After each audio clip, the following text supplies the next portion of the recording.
It's Hump Day, First Take on a Wednesday. Folks, thank you so much for hanging with us. We appreciate you. We got you covered coast to coast here. Stephen A. is in NYC. Max is in L.A.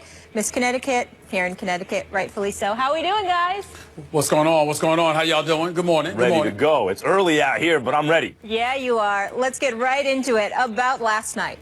The Cavs cruised to a 103-86 victory over the Grizzlies despite playing without Kyrie Irving. J.R. Smith and LeBron both put up 23 points apiece, and Kevin Love recorded his fifth straight game with at least 20 points. But don't expect the same team effort tonight when the Cleveland Cavs travel to Memphis for back-to-backs. Here's Ty Lue with an announcement. No Kyrie, no LeBron, no Kevin traveling. Thank you. Have a nice night. Dave, you can close your mouth. What's your mouth? You said they're not traveling? No, they're not playing. But they're traveling. They're not going. Not going. Why? I felt like it. Why not play Kyrie? I just, if his body was hurting that much and, legs was, legs were tired, it just makes sense to give him a little extra rest. No back-to-backs. Stephen A., you got a problem with this? Well, listen, you're talking about they're not traveling to Memphis. Am I correct? Yep. I have a huge problem with it. I despise it. I can't stand it. I've been on the record saying that. And this is not an indictment against LeBron James, who's never even missed 10 games in a season in his career. This is not an indictment against the exceptional young coach that Tyronn Lue is, or Kyrie Irving, or anybody else. This is a principled position that I have maintained all of these years that I've been covering the NBA, which is 20 and counting. I have a problem with individuals who choose road games to take off. If you are going to take off, why can't you take off of one of the 41 home games you have? Because the chances are that people who are coming to see you at some point in time or another, they're going to be there to see you. Not to mention the fact that, again, not only are they going to see you, but at the same time, it's your home team. It's your home turf. It's your home fan base. So they truly are coming to root for the team, even in the event that a LeBron, a Kyrie, etc.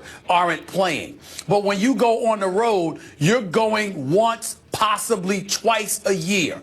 They're not going to get an opportunity to see you on the road. If you're the Memphis Grizzlies and you're selling tickets to your fan base, what you're telling your fan base is gravitating towards that particular game because they're anticipating seeing a LeBron. They're anticipating seeing a Kyrie Irving. And that's their only shot throughout the season to see you. And you don't show up for that game. I just think I think it's insane, and I think it's wrong. There may be nothing you could do about it, but I'll tell you an idea that I have, Max Kellerman. A matter of fact, go ahead, Max. I'll wait to tell you what my that's right. idea You know why is they don't get to address see this them? Because they don't have them on their team. I mean, Kyrie and LeBron and Kevin Love don't play for Memphis. They play for Cleveland. And what you're talking about is having business interest of the league supersede the competitive interests of the team. Listen, think about every player in NBA history. What are they really playing for? Like, how do we remember them? Why does Magic Johnson win the Larry Bird argument right now? He's got 5, Bird's got 3. Who's championships? Who's the best active coach in basketball? Greg Popovich. What does he do? He Popoviches his players. He rests them. Are you suggesting that there shouldn't be any such thing as a DNP-CD, did not play coach's decision? Because that's what Ty Lue is saying. He's saying, look, they ain't going to play. That's a coach's decision. And for someone else to sit there, you or anyone else say, yeah, but the only reason you're not playing them is because of X, Y, and Z. They're your best players. Why wouldn't you? That's really not for someone else to decide. That's for the coach to decide, who's doing his best to marshal his resources in such a way that he gives his team the best chance to win a championship.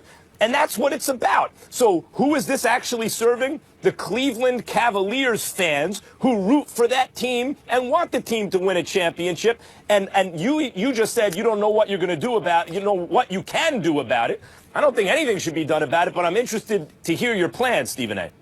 Well, first of all, if a cockroach was looking for crumbs on the ground, you could explain it away and philosophize about it. That don't make it just. That doesn't make it so. Here's the deal. Here's the deal. When I'm talking about it, first of all, I said, of course you can get rest.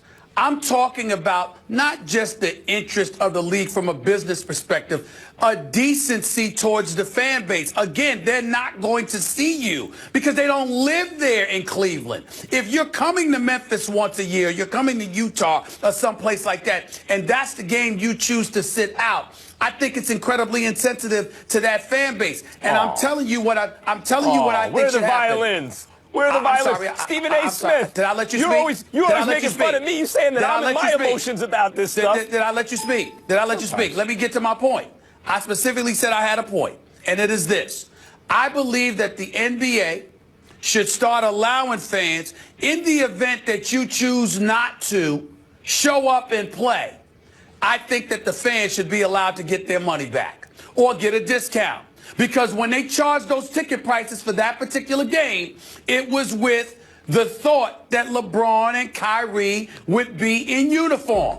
And if you're not going to show up, this is not Cleveland, mind you, because they're there 41 nights a year. This is on the road, the only time you would get to see them. That's cheating the fans. Well, I mean, let me tell you not something. The fans of Cleveland. I mean, listen, Memphis, get your game up. Like, get players that people are interested in watching. So And Memphis is pretty good, by the way. I have a question because this is where I'm confused. Are you saying that LeBron and Kyrie and Tyronn Lue should not care about anybody but the Cleveland fan base? Of course that's what I'm saying. Oh, now we're getting somewhere because we are diametrically opposed to this. One of the things that I've said, and I've said this on many occasions, when you talk about MJ, when you talk about Kobe, they were headliners who accepted the responsibility of being headliners. This is the kind of situation that comes forth with this new collective bargaining negotiation that they're engaging in. This is the kind of stuff that turns the public against a player or a team. Because what happens is, Max, is this. We understand that you could get around anything. We respect that. And we know it's taxing on a body, et cetera, et cetera. But when you are insensitive to a road team where they're never going to see you, Memphis probably ain't going to the finals. That means you're not going to see LeBron at all if you're in Memphis. When you sit in, you have no regard for that. Why is that? It's because of the money. Because, see, when the salaries weren't what they were, and you had the sneaker company supplementing your income, and you were encouraged and provoked and incentivized to show up no matter what, you didn't hesitate to do it. Right. So but now we have gotten somewhere it's like, indeed. oh, this is where we are. Now we have gotten somewhere indeed. What you are suggesting is that these guys put on their business hats in the middle of a season and allow business interests to supersede competitive interests. And all those things you're talking about, yeah, maybe in a CBA, you try to incentivize players to play on the road against teams for some reason. They're only going to be there once or twice a year, whatever. I mean, I don't care that much about that. Go watch the guys on TV or go travel to the other city or go get better players. But okay, if it is a legitimate business interest, you want the league engaged, the fans of the league engaged, sure. But in the middle of a season, to be angry at a coach or players for putting their competitive interests in terms of winning a championship that year ahead of their business interests. I have a question. Why? I have a question. This is where I'm so confused. You keep saying their competitive interests. Right. I'm saying to you, Max, let me try to crystallize where I'm going. You act like you keep bringing up competitive interest. What I'm saying to you is, suppose they had a game in Memphis tonight, but Cleveland tomorrow night. What I'm saying is, what's wrong with playing on the road with people who'll never otherwise see you and taking a night off in a city where they always see you? Let me ask you this. What's wrong with that? I don't understand. How is that competitive interest? What are you talking about? Let's say somehow Memphis makes it to the finals. Everyone else gets hurt in the West, or they match up well with Golden State because they can post up, whatever it is, and Memphis makes it to the finals. Are those fans in Memphis going to be cheering for Cleveland, or are they going to be cheering for Memphis? They're going to be cheering for Memphis. Right. Those fans are interested in their team. So that is reciprocated, fans and team. The Cleveland Cavaliers players would like to hook their fans up, not the fans of another team. This is very straightforward. I'm saying to you, you hook them up 41 nights a year, as opposed to fans. the one night a year. You never see them. You only see them once a year.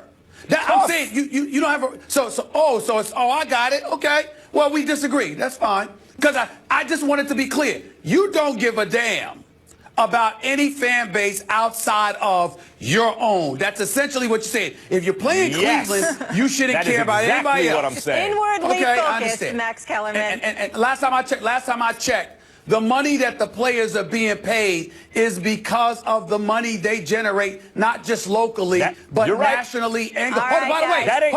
That ain't Ty Lue's problem. That ain't Ty Lue's problem. Go ahead, what Max is saying, then there's no sense in NBA players ever playing in Olympic competition. Why represent your country? Who cares? Yeah. All you need to care about is your city. That's right. The only time the NBA players should play in the Olympics is when Team America's getting whooped, and we need to really let the world know who runs basketball. That's when they should play. Otherwise, we should never send our guys to play. Okay, Well, I gentlemen. appreciate it. I understand. Let's You're wrong, but I Let's agree to disagree. And despite the travel day, lack of travel day, no player in NBA history has played more minutes than LeBron prior to his 32nd birthday, which is about 2 weeks away. But Ty Lue isn't the only head man with an announcement. We're keeping up with the Joneses too, folks. Jerry, the floor is yours. I don't have a